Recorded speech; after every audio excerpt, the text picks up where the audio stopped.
Groin injury ends Caitlin Clark's season. LeBron James, Steph Curry, others have revealed what that's really like. I don't think Caitlin Clark is coming back. When Rachel Demita made that prediction on her courtside club show, fans held out hope she was wrong. Those hopes grew when Clark was spotted at shoot-arounds, and even Coach White expressed optimism that her star might return before the season ended.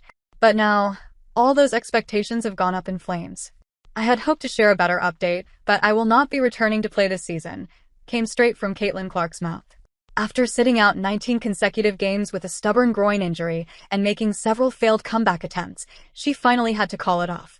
This was supposed to be the season where fans watched her rise to MVP form.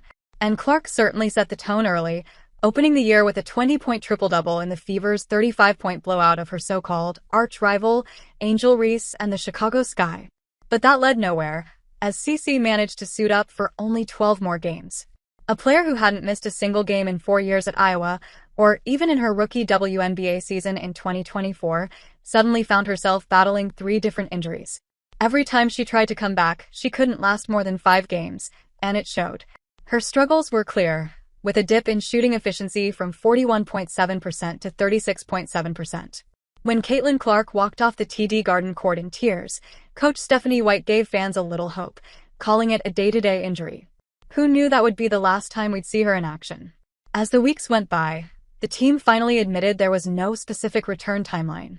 And once word of her bone bruise surfaced, analysts like Rachel Demita and Terrika Foster-Brasby were convinced Clark wasn't coming back this season.